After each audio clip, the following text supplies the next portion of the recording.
Hello अस्सलाम वालेकुम। आज का हमारा टॉपिक है इम्पोर्टेंस ऑफ कार्बन। आज हम देखेंगे इम्पोर्टेंस ऑफ कार्बन, उसकी डिफरेंट प्रॉपर्टीज़ को देखेंगे। अच्छा जी, तो बेसिक एलिमेंट है कार्बन ऑर्गेनिक कंपाउंड्स का। इसकी बहुत यूनिक प्रॉपर्टीज़ हैं, जिसमें जो पहली इसकी प्रॉपर्टी है वो कार्बन एज टेट्रावेलेंट कंपाउंड। इसके आगे हम प्रॉपर्टीज़ देखते हैं जी। कह रहा है कि जो कार्बन है वो टेट्रावेलेंट है। इसके साथ 4 जो कंपाउंड्स हैं वो अटैच हो सकते हैं, 4 एलिमेंट्स अटैच हो सकते हैं।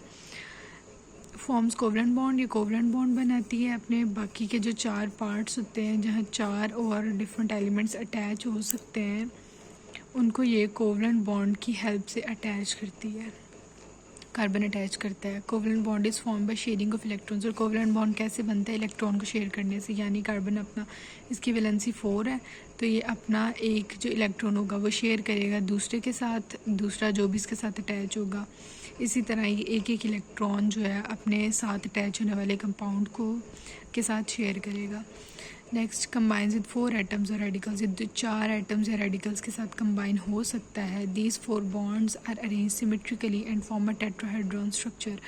ये जो 4 बॉन्ड्स होते हैं ना, ये सिमेट्रिकली अटैच होते हैं, यानी सिमेट्री में होते हैं, और टेट्राहेड्रॉन स्ट्रक्चर बनता है, जो कि 4 कंपाउंड्स के अटैच होने से एक स्ट्रक्चर होता है, जिसको हम टेट्राहेड्रॉन बोलते हैं। It give stable configuration. अब जब 4 कंपाउंड्स इसके साथ अटैच होंगे तो इसकी हर जो एटम होगा वो अटैच्ड होगा, और ये जो है स्टेबल कन्फिग्रेशन हमें प्रोवाइड करेगी। ये कम्प्लेक्स स्ट्रक्चर्स फॉर्म करती है, cellular complex structures, due to its stability. ये स्टेबल होता है क्योंकि इसके चारों जो कॉर्नर्स होते हैं वो अटैच्ड होते हैं डिफरेंट कंपाउंड्स के साथ, इसलिए ये स्टेबिलिटी प्रोवाइड करती है कम्प्लेक्स सेलुलर स्ट्रक्चर्स को। नेक्स्ट जो पॉइंट 2 है हमारे पास, वो है कार्बन कार्बन कम्बिनेशंस। कार्बन दूसरे कार्बन के साथ भी बॉन्ड बनाती है। देख लेते हैं कि वो कैसे, क्या पर्पज़ होता है उसका। Carbon atoms combine with one another and form stable structures. जब एक कार्बन दूसरे कार्बन के साथ ज्वाइन होता है तो वो स्टेबल स्ट्रक्चर जो है वो फॉर्म करता है। आगे डिपेंड करता है कि वो स्ट्रक्चर अनब्रांच्ड भी हो सकता है, चेन्ड भी हो सकता है, और रिंग की फॉर्म में भी हो सकता है। A large number of organic compounds are formed due to this ability of carbon. बहुत सारे, क्योंकि कार्बन जो इंटेग्रल पार्ट है ऑर्गेनिक कंपाउंड्स का, तो बहुत सारे ऑर्गेनिक कंपाउंड्स जो हैं वो बनते हैं with the help of carbon. और जो कार्बन कार्बन बॉन्ड है ये ऑर्गेनिक मॉलिक्यूल्स के स्केलेटन बनाते हैं, यानी ये ऑर्गेनिक मॉलिक्यूल्स का बहुत इंपॉर्टेंट पार्ट है। कार्बन के बगैर हमें पता है ऑर्गेनिक मॉलिक्यूल्स नहीं बनते। नेक्स्ट हम देख लेते हैं पॉइंट नंबर 3, जो है combination of carbon with other elements. Carbon और बहुत सारे डिफरेंट एलिमेंट्स के साथ कंबाइन होकर हमें बहुत इंपॉर्टेंट स्ट्रक्चर्स प्रोवाइड करता है, जिसके अंदर पहला जो स्ट्रक्चर है वो हम कार्बन हाइड्रोजन बॉन्ड का देख लेते हैं। ये तो जो है ना स्केलेटन होता है ऑर्गेनिक कंपाउंड्स का, CH। ये बहुत सारे जो हमें स्ट्रक्चर्स प्रोवाइड करता है। Next CH2, CH3, CH4।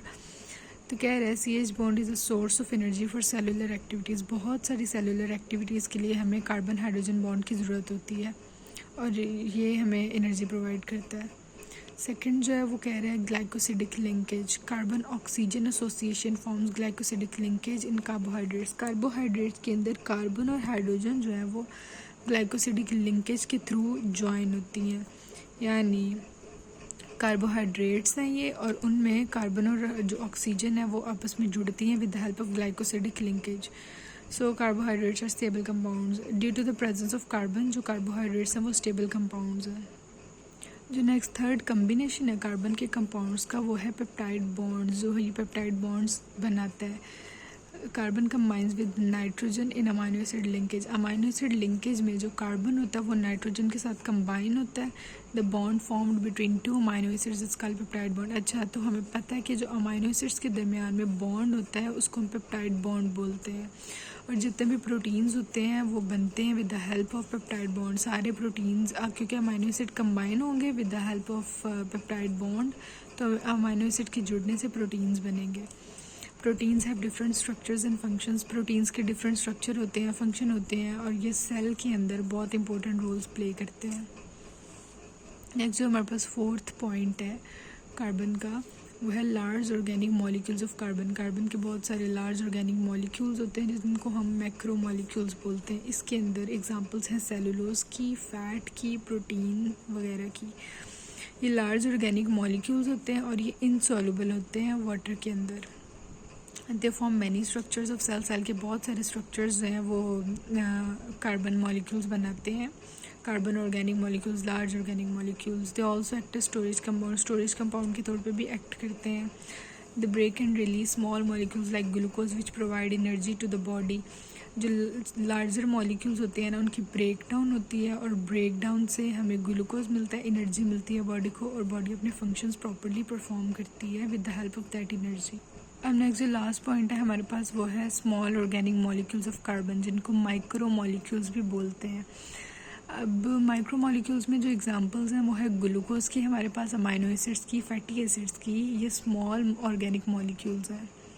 There sub units of macro molecule, ये मैक्रो मॉलिक्यूल के सब यूनिट हैं, यानी ये मैक्रो मॉलिक्यूल के ब्रेक डाउन से बनते हैं।